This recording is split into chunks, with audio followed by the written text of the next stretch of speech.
अस्सलाम वालेकुम। Welcome back to my YouTube channel. आज की इस वीडियो में हम देखेंगे कि बेसिकली पीपीएससी ज़ूलॉजी के लिए हमें कौन कौन से टॉपिक्स प्रिपेयर करने हैं, मार्क्स डिवीज़न कैसे होती है, अगर नेगेटिव मार्किंग है तो वो कितनी होगी, इसके अलावा हमने तैयारी किन बुक्स से करनी है और कौन कौन अप्लाई कर सकता है या कैसे अप्लाई कर सकता है। ठीक है, ये सब चीज़ें हम आज की वीडियो में देखेंगे। सबसे पहले जो है हु कैन अप्लाई, ऐसा फ़र्द, ठीक है, ऐसा इंडिविजुअल जिसने मास्टर्स किया हो ज़ूलॉजी में, एनिमल साइंसेस में, ठीक है, एंटोमोलॉजी के साथ, प्लांट ब्रीडिंग, जेनेटिक्स, ये सारे जो हैं ये एलिजिबल हैं अप्लाई करने के लिए for the post of lecturer zoology. अच्छा, पहले हम सिलेबस देखते हैं, उसके बाद हम देखेंगे कि रिकमेंडेड बुक्स कौन कौन सी हैं।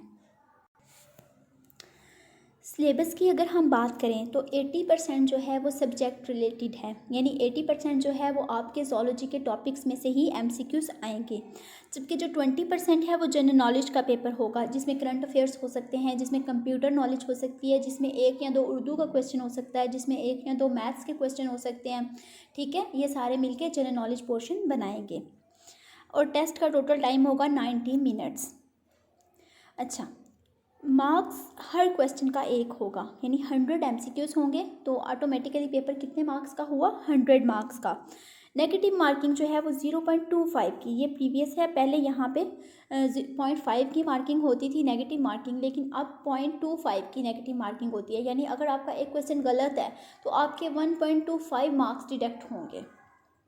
अब हम सिलेबस की बात करते हैं। सबसे पहले invertebrate and chordate zoology section की बात करेंगे। इन्वर्टिब्रेट्स का हमें जनरल स्ट्रक्चर पता होना चाहिए, function, mode of life, reproduction, life cycles, adaptations, distributions and economic importance. Protozoa में से हमने क्या क्या पढ़ना है, ओरिजिन और phylogenetic relationship, parasitism, locomotion, nutrition, reproduction, economic importance and harmful protozoa.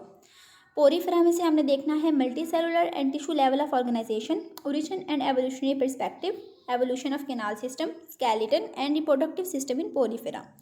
Coelenterata की बात करें तो body wall and nematocyst, polymorphism, coral and coral reefs, economic importance of coral reefs.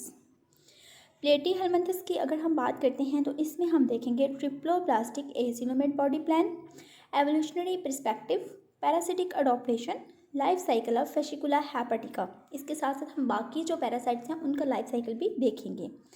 Nematodes को हम कंप्लीट स्टडी करेंगे, evolutionary perspective, general characteristics, economic importance, parasitic nematodes यानी round worms वगैरह।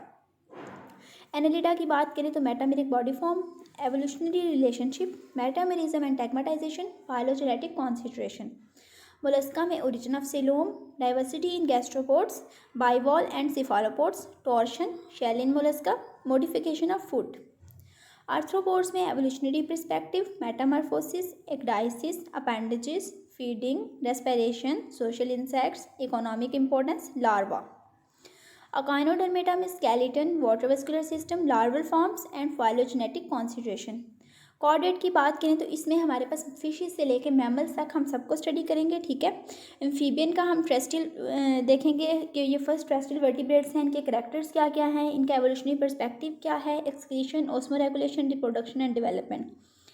Reptiles में हम उनका राइज एंड फॉल देखेंगे, extinction देखेंगे डायनासोर्स की, excretion and osmoregulation, poisonous apparatus and biting mechanism of poisonous snake.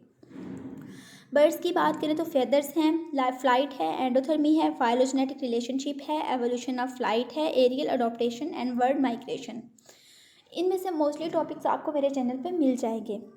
मैमलिया की बात करें तो स्पेशलाइज्ड टीथ हैं, endothermy, origin of mammals, evolutionary perspective, diversity among mammals, adaptation in external structure, यानी आप कह लें कि आपको मिलर एंड हॉर्नर ज़ूलॉजी से मैमल्स का सारा पोर्शन करना है। सेल बायोलॉजी की बात करें तो प्रोकैरियोटिक और यूकैरियोटिक सेल का structure, morphology, chemical composition, enzymes, catalysis, metabolic pathways, glycolysis, Krebs cycle, electron transport chain, nucleic acid, mechanism of protein synthesis, transcription and translation, mitosis and meiosis. General physiology की बात करें तो ये काफ़ी lengthy है, इसमें excretion, homeostasis, osmoregulation, vertebrate, nephron, thermoregulation, इसके अलावा हमें जो स्केलेटल मसल है उसका सारा उसमें आ जाएगा हमारे पास स्लाइडिंग फ्लामेंट मॉडल वगैरह, रिस्पायरेशन के सारे मैकेनिज्म्स, कार्बन डाइऑक्साइड और ऑक्सीजन की ट्रांसपोर्ट, हार्ट के बारे में हमें सारा कुछ पता होना चाहिए, यानी जितने भी सिस्टम्स हैं हमारी बॉडी में, नर्वस सिस्टम है, एंडोक्राइन सिस्टम है, मैकेनिज्म ऑफ हार्मोन एक्शन है, वो सारा इसी में आएगा। जेनेटिक्स के एमसीक्यूज बहुत ज़्यादा आती हैं, ये आपको पता होना चाहिए। इसमें हमने Mendelian principles, multiple alleles, interaction of genes, यानी आप कह लें कि जो मिलर एंड हार्ले में जेनेटिक्स का हमारे पास चैप्टर है वो हमें सारा कवर करना है इसमें।